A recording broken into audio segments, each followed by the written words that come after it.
Hi everyone, this video lesson is going to be on energy flow in an ecosystem. Let's start with cellular energy. So cells require continuous food to stay alive. Now what does this food do? It provides energy, it provides building material for growth and repair, so think proteins, and it's also material essential for chemical reactions that occur in your body. So what does food come from? It actually comes from the sun. Plants trap energy from the sun, and this helps to create sugars. And all cells need sugar for energy, but animal cells cannot make sugar. Let's talk more about the sun.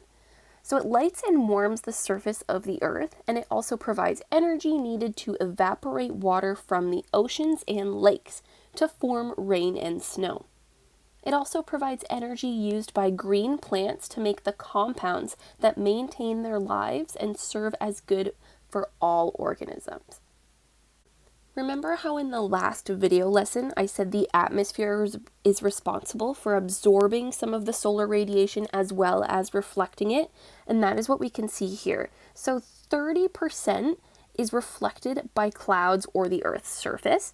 70% is actually making it through and to the atmosphere, but 19% of this is absorbed by the atmosphere and clouds, 51% is absorbed by the land and the ocean, and only 0.023% is absorbed by plants in photosynthesis. Speaking of photosynthesis, photo means light and synthesis means putting together. This is the process where plants take in carbon dioxide from the air, as well as water from the soil, and put them together to produce sugar, specifically glucose, as well as oxygen. And this happens in the presence of light energy and a compound called chlorophyll.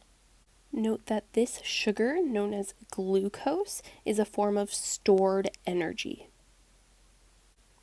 So green plants and some single-celled organisms can do photosynthesis since they contain chlorophyll, which captures the sunlight.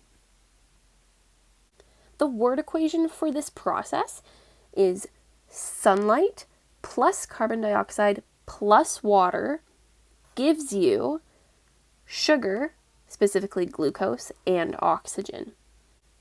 And here we have the chemical equation. So sunlight plus CO2, which is carbon dioxide, H2O, which is water, gives you, this is the chemical formula for glucose and oxygen. Cellular respiration is the process where cells use oxygen from the air to break down these sugars like glucose, which is a form of stored energy, in order to produce usable energy as well as the products carbon dioxide and water. So in this word equation, we can see glucose or sugar plus oxygen gives you carbon dioxide plus water plus energy. Again, we have the chemical equation. So glucose plus oxygen gives you carbon dioxide plus water plus energy. This process is always happening in all living things except for some special soil microorganisms that do not rely on oxygen or photosynthesis. So how are photosynthesis and cellular respiration related? Well, first let's look at photosynthesis. So it releases oxygen and glucose. So after photosynthesis has occurred, these are your products. While cellular respiration takes in these exact same products. In that process, it releases carbon dioxide and water, and then when we look back to photosynthesis, these are what it takes in. So photosynthesis is taking the products from cellular respiration, and cellular respiration is taking the products from photosynthesis, so they work in this cycle here. You can also see this cycle in this image. So here, photosynthesis, which is this first yellow arrow, is showing you that it takes in carbon dioxide and water and releases sugar and oxygen, whereas this other arrow, which represents cellular respiration, shows that it takes in the sugar and oxygen that is released by the photosynthesis and turns it into energy, water, as well as carbon dioxide. And this light energy is here because that is required for photosynthesis to occur. So what happens to all of the energy in organisms? 90% of it is used mostly as heat, and only 10% of the energy that an animal eats is able to be passed on to an animal that eats it. So as you can see, we have light energy coming from the sun to the producer, which is the organism that can produce their own energy. They don't need to eat food, they can just make it. This is eaten by this consumer, which is this mouse. This is then eaten by this other consumer, which is a wolf. So only about 10% of energy is passed on each time. You can see that again here in this diagram. 10% is transferred at each level, and 90% is used or lost as heat. This energy transfer is shown through either food chains or food webs. So the food chain is a step-by-step sequence that shows how matter and energy move through an ecosystem. This first image here is an example of a food chain, starting with the seeds of a pine cone that are eaten by the squirrel, so the energy is flowing this way, which is then eaten by the weasel, and then the weasel is eaten by this goshawk, or this carnivorous bird. Next, we have food webs. Now these are a bit different because they show all of the possible feeding relationships within a community at each trophic or feeding level. So there's many interconnected food chains, or something like this, within these food webs. So as you can see, I could find a food chain here starting with wild grasses that are eaten by the snowshoe hare that are then eaten by the lynx. And you can find a bunch of these food chains within this food web. So feeding roles. First we have the autotrophs, or the producers, and these are the organisms that make their own food using photosynthesis. They don't need to eat another organism to gain that energy because they can just make it themselves. So this does consist of plants and some other single-celled organisms, but usually we'll just focus on the plants. Next, we have the heterotrophs, or the consumers, and they need to consume other organisms for their energy. So for example, this rabbit here is a heterotroph, and it's eating this carrot for energy. Whereas these plants, they don't have to eat anything for their energy because they get it from the sun. This pyramid shows the different trophic levels. And as you can see, if you look on the sides, the energy starts out very high at the bottom with the producers and decreases as we move up the pyramid. Similarly, on the other side, it says the population would be large. So something like producers and plants, there would be a large population of them, whereas as you get to the top, the population of tertiary consumers, which might be something like an owl, would be a lot smaller. We will focus on what's inside the pyramid in a few slides, but just a brief overview. Your producers are your plants, or something that can make their own food. Your primary consumers would be something like the rabbit that only eat producers. Your secondary consumer would be something that eats the rabbit, so a carnivore. And then your tertiary consumer would be a carnivore that eats other carnivores. So for example, you could say a wolf is a tertiary consumer. Let's talk about the types of consumers.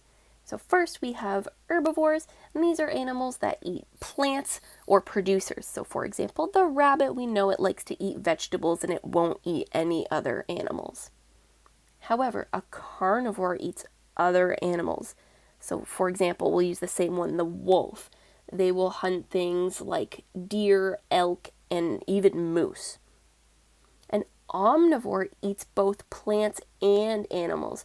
So for example, we are omnivores, or most of us anyway, because we will eat both meat and plants and vegetables and things like that. And also a bear. Bears like to hunt fish, but they will also eat berries. Next we have our scavengers, or our detritivores. And these are animals that feed on the remains of other organisms. So for example, you always see seagulls at the beach trying to scavenge and eat whatever they can find, as well as vultures, and they will feed on the remains of dead animals. So sometimes when you're driving on the road, you can see birds eating the roadkill. Kind of nasty, but that's what they do to survive. Finally, we have our decomposers, and they break down detritus, which is waste from plants and animals, in order to get their nutrients. So examples of these are mold and bacteria. Let's go back to talking about trophic levels. So this is the level of an organism in an ecosystem depending on its feeding position along the food chain. The first trophic level contains our producers, or our autotrophs, and these are the organisms that can make their own food, or that can perform photosynthesis, in other words. These include things like this tree, this berry bush, and the grass. Our second trophic level will contain organisms that feed on producers, and they're also known as primary consumers. So these animals rely on the autotrophs directly for their source of energy. So for example, the caterpillar eats the leaves and the bird eats things like seeds. The third trophic level contains organisms that feed on the primary consumers. So they are known as secondary consumers. They rely indirectly on these autotrophs because they eat the animals that eat the autotrophs, so therefore they rely on them as well. An example is the snake, which would eat the mouse. Finally, we have the top carnivores at the fourth trophic level, and they're also known as tertiary consumers, and these are going to be carnivores that eat the secondary consumers. So for example, the fox would eat the weasel. The amount of energy transferred from one trophic level to another is limited, so food chains can only contain so many organisms. The energy available in a food chain eventually runs out. Remember how when we were looking at that pyramid, the energy decreased as it got from the first trophic level to the top one. So this is what that is talking about here. For this reason, it is rare to have more than 5 trophic levels in a food chain. And that is because there is a limit to the amount of energy that is available. The organisms that feed at lower trophic levels have much more energy available to them. And again, that is because they are at the bottom of that pyramid we talked about earlier. Therefore, herbivores are usually more numerous than carnivores. Remember how we talked about the population on the other side of that pyramid.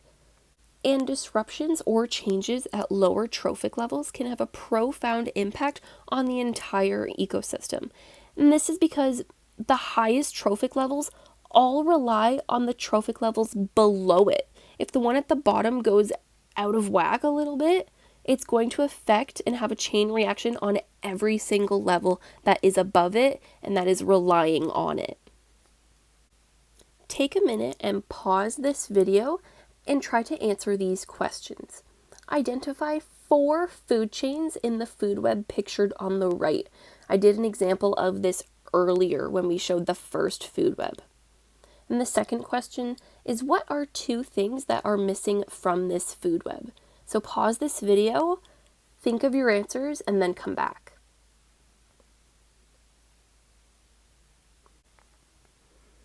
The first food chain I will point out starts with the green plants, which is eaten by the snowshoe hare, followed by the weasel, which is then eaten by the great horned owl.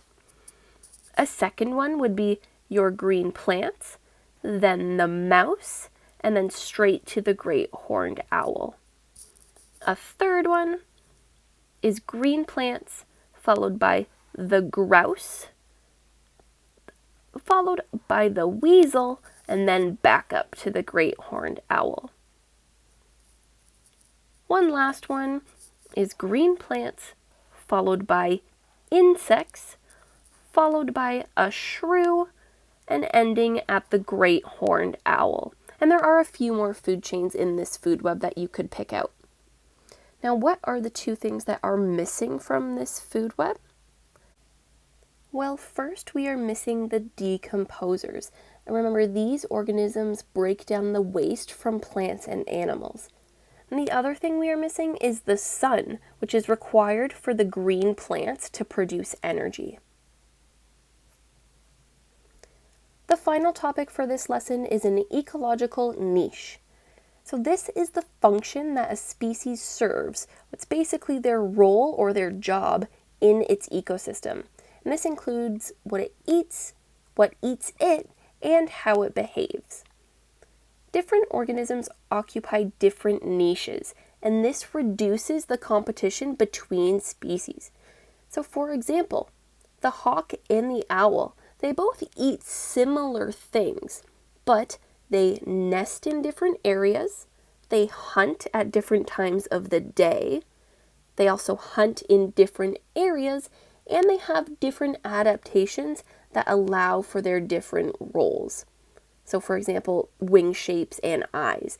I know for a fact that owls have really good eyes and they can turn their head almost 360 degrees. So these kind of things decrease the competition between the species so they don't have to fight each other in order to eat. And that concludes this video lesson.